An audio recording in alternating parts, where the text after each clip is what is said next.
subscribe now and press the bell icon. Never miss an update. अस्सलाम वालेकुम। आज की वीडियो का हमारा टॉपिक है how to create on remote desktop application. इस वीडियो में हम सबसे पहले ये देखेंगे कि रिमोट डेस्कटॉप एप्लीकेशन होती क्या है और ये किस तरह से काम करती है, और फिर फाइनली इसको हम डेवलप करेंगे। तो साथ ही जब इस किस्म की एप्लीकेशन हम बनाने लगते हैं तो सबसे पहले ज़हन में सवाल ये आता है कि रिमोट डेस्कटॉप एप्लीकेशन है क्या। What is the remote desktop application? Remote desktop application एक ऐसी एप्लीकेशन है और ऐसी टेक्नोलॉजी है जो यूज़र को अलाउ करती है एक स्पेसिफिक कंप्यूटर को कनेक्ट करने के लिए, चाहे वो कहीं भी कंप्यूटर पड़ा हुआ है। Remote desktop is a technology that allow user to connect a specific computer from a remote location as if they were sitting in front of it। तो यहाँ पर एक सवाल सबके ज़हन में आता है कि क्या ऐसी कोई एप्लीकेशन नहीं है इंटरनेट पे जो ऑलरेडी इस किस्म की एप्लीकेशन जो ऑलरेडी रनिंग है इंटरनेट पे, क्या हम उसको यूज़ कर सकें? तो जी हाँ, ऐसी एप्लीकेशन इंटरनेट पे ऑलरेडी अवेलेबल है जो कि फेमस उनमें से है टीमवीवर, एनीडेस्क, एमी एडमिन। इस तरह से और भी बहुत सारी एप्लीकेशन है, बट टॉप 3 फेमस ये हैं। तो अब यहाँ पे आप सबके माइंड में एक बात आएगी कि जब ये एप्लीकेशन है तो हमें अपनी रिमोट डेस्कटॉप एप्लीकेशन बनाने की क्यों ज़रूरत पड़ गई? तो वो ऐसा है कि ये एप्लीकेशंस होती हैं, एक तो लिमिटेड, इनमें कुछ लिमिटेशन ऐसी होती है कि ये 1 मंथ ट्रायल होती हैं, और दूसरे इनकी कुछ कंडीशंस होती हैं काम करने की। फर्स्ट हम ये देखेंगे हाउ इट्स वर्क। जो टीम वीवर है वो इस तरह से काम करता है कि must be install on both side. इसका दोनों साइड पे इंस्टॉल होना ज़रूरी है, चाहे वो PC1 है या PC2 है, तब ही ये काम कर पाएगा। इसी तरह एनीडेस है, उसका भी must be install on both side PC। तो चाहे वो PC1 है और PC2 है, दोनों साइड पे ये एनीडेस इंस्टॉल होगा, तभी ये आपको रिमोट लोकेशन पे एक्सेस दे पाएगा।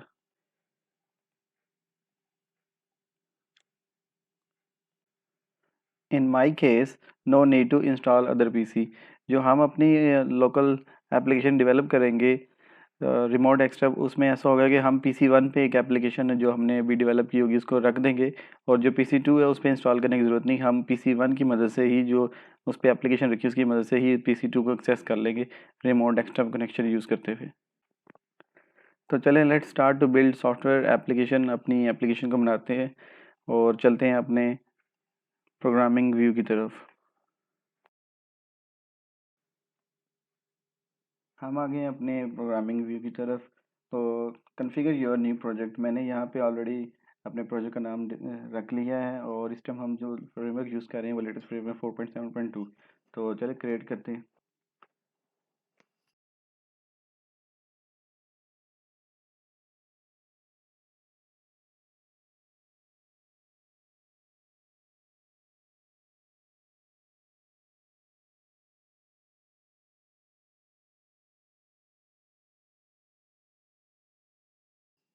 हमारा एम्प्टी प्रोजेक्ट क्रिएट हो चुका है। सबसे पहले मैं इसकी प्रॉपर्टीज़ की सेटिंग कर लेता हूँ। प्रॉपर्टीज़ में जाके मैं सबसे पहले फॉर्म का नाम चेंज कर लेता हूँ। जैसे कि आप देख रहे हैं टाइटल पे आ गया रिमोट डेस्कटॉप एप्लीकेशन। अब मैं इसकी विंडो की स्टेट चेंज करता हूँ और इसको मैक्सिमाइज़ कर देते हैं, और साथ ही इसका स्क्रीन साइज़ भी सेट कर लेते हैं। थोड़ी सी हाइट को 1600 पे कर लेते हैं। डबल क्लिक करेंगे फॉर्म पर। सबसे पहले एक मेट्रो का पैकेज इंस्टॉल कर लेते हैं, मेट्रो फ्रेमवर्क का, ताकि अपने डिज़ाइन को यूनिक बना लें। तो चलते टूल पैकेज मैनेजर की तरफ।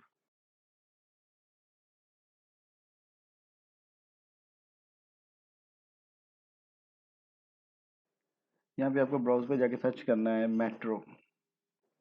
इसमें से मैं मॉडर्न मेट्रो यूआई को इंस्टॉल कर लेता हूँ अपने प्रोजेक्ट के अंदर। हमारा मेट्रो का प्रोजेक्ट जो सा है पैकेज इंस्टॉल हो गया हमारे प्रोजेक्ट के अंदर।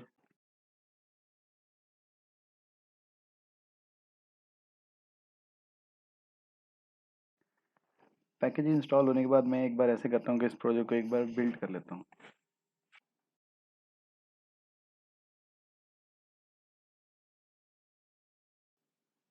यहाँ पर मैं सबसे पहले बेसिक फॉर्म के साथ मेट्रो लिख लूँगा क्योंकि मुझे मेट्रो फॉर्म यूज़ करना है। तो मैंने मेट्रो फॉर्म का पैकेज इंपोर्ट कर लिया अपने सिस्टम में और देखें जैसे हमारा बेसिक फॉर्म का डिज़ाइन चेंज हो गया, मेट्रो की लुक में आ गया। तो चलें डिज़ाइन स्टार्ट करते हैं अपने सॉफ्टवेयर का। मुझे यहाँ से टूल बार से सबसे पहले चाहिए पैनल और साथ ही मुझे एक और पैनल चाहिए यहाँ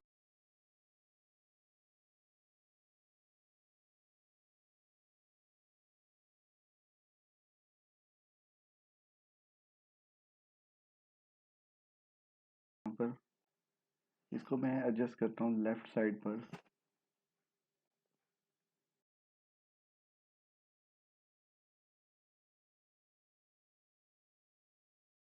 अब मैं पैनल की प्रॉपर्टीज़ में जाके इसको कुछ बैकग्राउंड कलर इसके सेट कर लेता हूँ।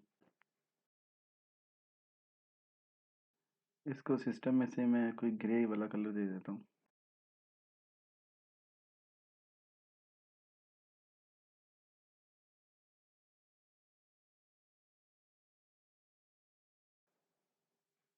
अब इस पूरे पैनल की मुझे एक कॉपी चाहिए।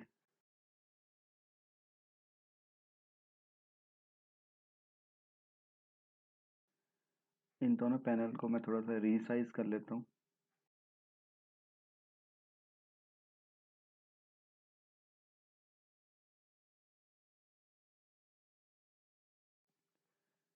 यहाँ पर मुझे चाहिए एक लेबल।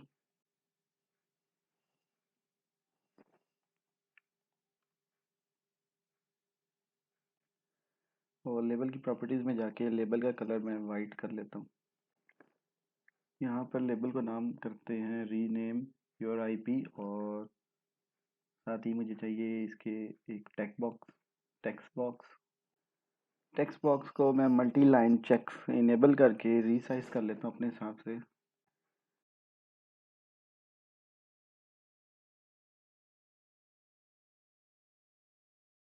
साथ ही मुझे थोड़ा सा फ़ॉन्ट साइज़ एडजस्ट करना है तो मैं इसको 10 पर सेट कर लेता हूँ।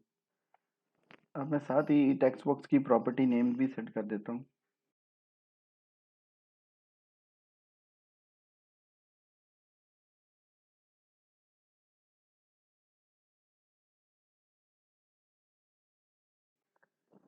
अब मुझे इस पूरे टेक्स्ट बॉक्स की और लेबल की कॉपी चाहिए।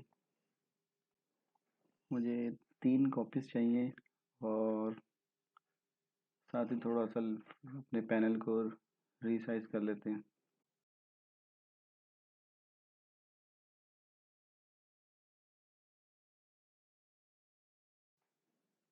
सबसे पहले मैं ऐसा करता हूँ कि इनके लेबल्स को रीनेम कर लेता हूँ। सबसे पहले client IP, then user name, then password.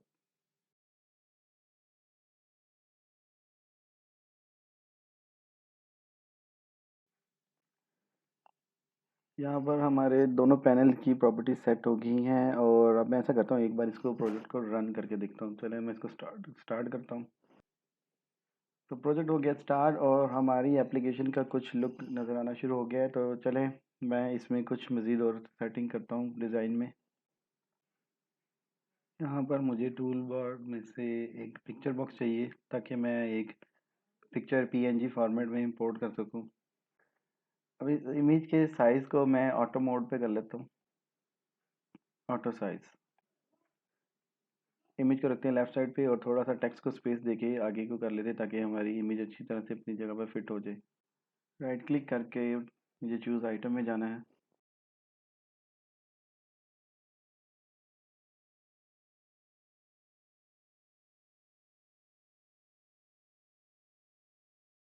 यहाँ पर ये थोड़ा सा टाइम लेता है लोडिंग में।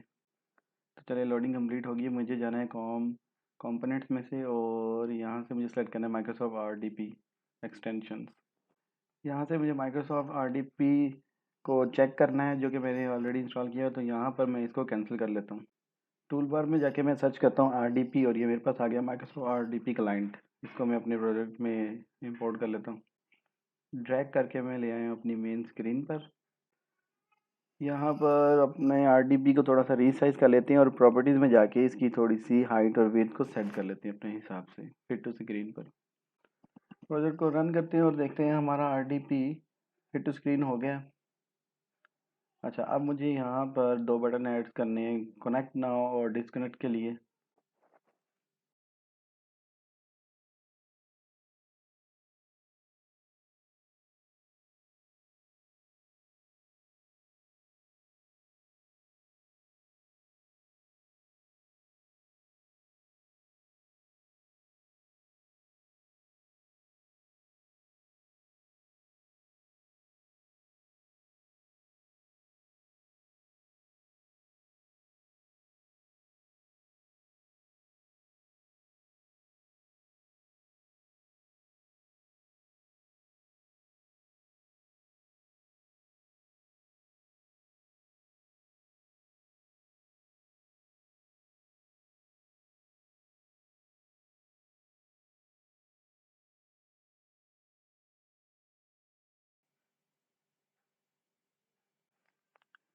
हम आ चुके हैं अब कोडिंग पार्ट की तरफ। तो यहाँ पे सबसे पहले मैं ट्राई कैच यूज़ करूँगा,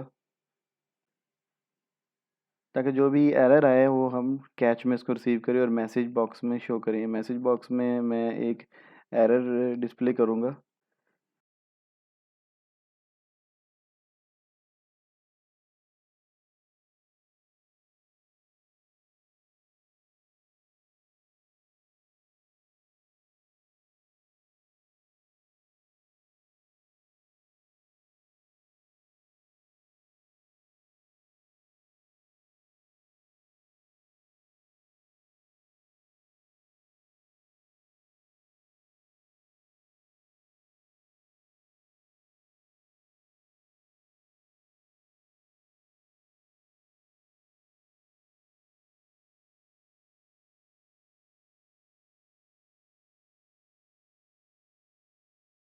सबसे पहले हम अपनी जो लोकल मशीन है उसका जो लोकल आईपी है उसको गेट करेंगे, ताकि हमें ये पता चल सके कि हम जो जो सा नेटवर्क यूज़ कर रहे हैं उसका लोकल आईपी है, उसका गेटवे कौन सा है।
यहाँ पर दो तरीके, या तो आप इस तरह से लिख लें सिस्टम डॉट नेट सॉकेट्स, या फिर आप इसको सिस्टम डॉट नेट सॉकेट को ख़त्म करके डायरेक्ट लिख लें।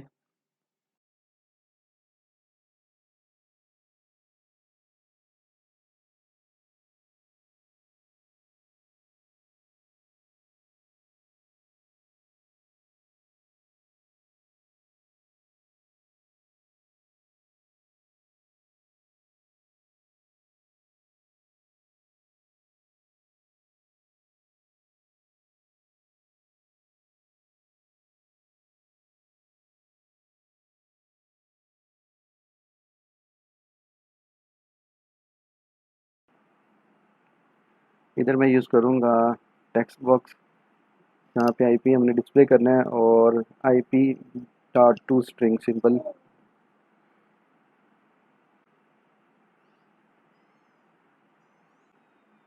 चलिए इसको रन करके देखते हैं इस प्रोजेक्ट को। और ये हमने आईपी एड्रेस अपना लोकल आईपी गेट कर लिया है। अगर मैं यहाँ पे रन कमांड ओपन करूँ और जाके चेक करूँ कि हमारा आईपी क्या है, यहाँ पे लिखूँगा मैं आईपी कॉन्फ़िग। तो जो हमारा IPv4 एड्रेस है और जो हमने सिस्टम में गेट किए वो दोनों मैच कर गए हैं। इसका मतलब कि हमने आईपी एड्रेस अपना लोकल आईपी सही तरह से गेट कर लिया।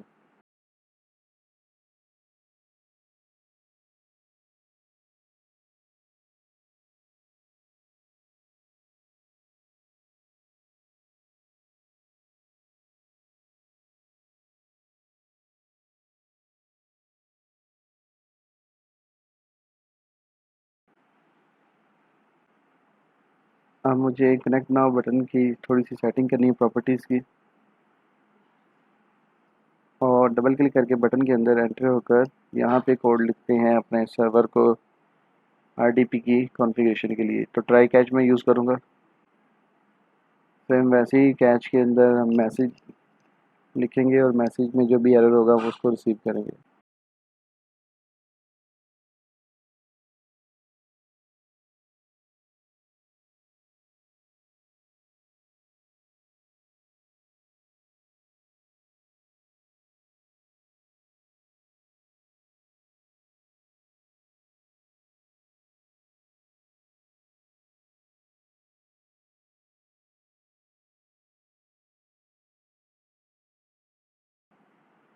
अब ट्राई में मैं लिखता हूँ RDP डॉट सर्वर। यहाँ पर मैं फ्रंट एंड से जो सर्वर का लोकल आईपी एड्रेस है उसे रिसीव करूँगा, और इसकी सबसे पहले प्रॉपर्टी सेट कर लेते हैं इन सब टेक्स्ट बॉक्स की। और RDP user name equals to text box user name की प्रॉपर्टीज़ को सेट करते हैं।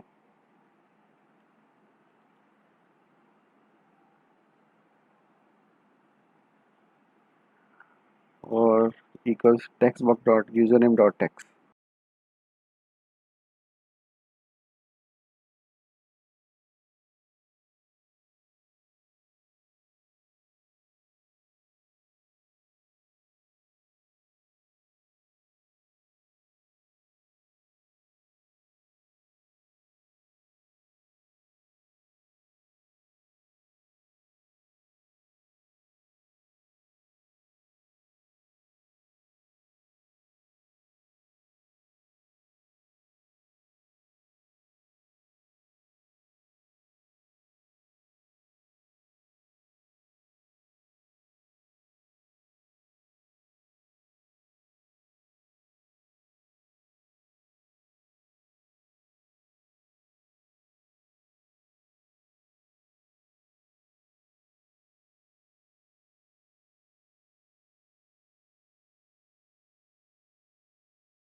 मुझे यहाँ पर पासवर्ड की भी प्रॉपर्टी सेट करनी है।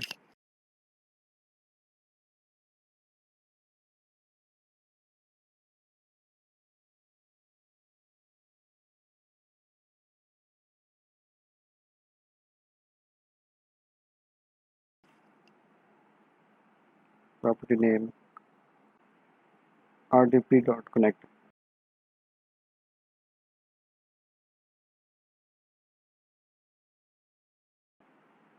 अब थोड़ा डिस्कनेक्ट का प्रॉपर्टीज़ को सेट करते हैं। डिस्कनेक्ट वाले बटन के अंदर एंटर करके मैं यहाँ पर कुछ कंडीशंस लगाऊंगा डिस्कनेक्ट के लिए। If RDP dot disconnect if RDP dot connect dot to string equals to 1। अगर तो RDP का कनेक्ट है 1, एक कनेक्शन क्रिएट हुआ है तो इसको डिस्कनेक्ट कर दो।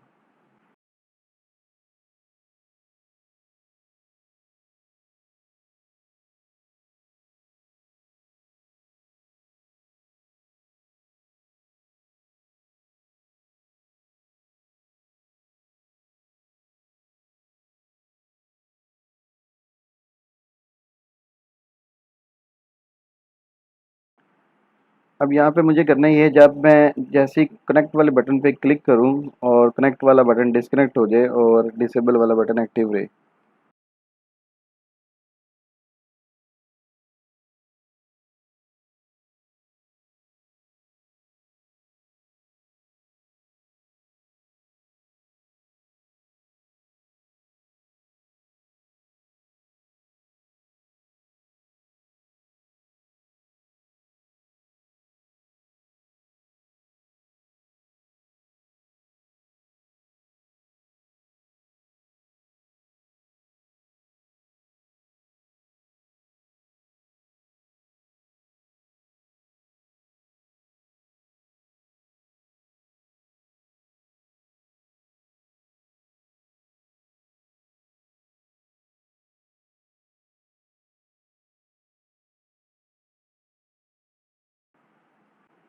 एक बार प्रोजेक्ट को रन करके देख लेते हैं क्या वर्क कर रहा है।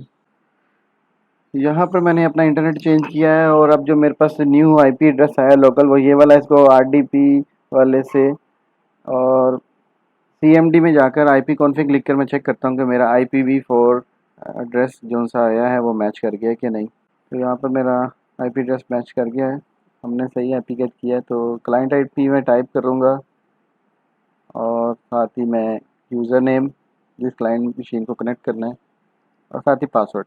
यहाँ पर आप देख रहे हैं पासवर्ड डायरेक्ट लिखा जा रहा है, मुझे इस पासवर्ड को हिडन करना है। तो चलते हैं इसकी प्रॉपर्टीज़ में। प्रॉपर्टीज़ में जाके मैं पासवर्ड 4 में एक स्टैरिक यूज़ कर लूँगा।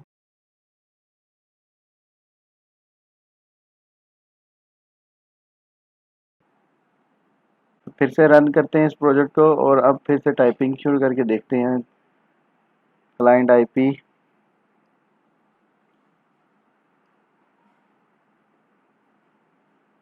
और यूज़र नेम हमारा एडमिनिस्ट्रेटर, पासवर्ड टाइप करूँगा और अब आप देख रहे हैं पासवर्ड हमारा हाइड हो गया। कनेक्ट करके देखते हैं, कनेक्ट ना हो, यहाँ पे थोड़ा सा ये टाइम लेता है फर्स्ट टाइम।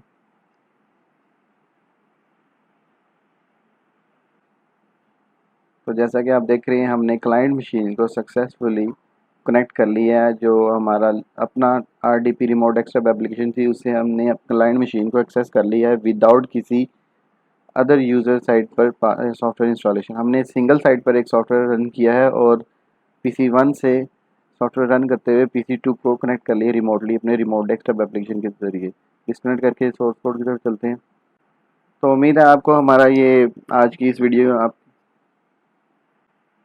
तो उम्मीद है आपको हमारी आज की वीडियो पसंद आई होगी। अगर पसंद आई तो लाइक करें और शेयर करें। अल्लाह हाफिज़।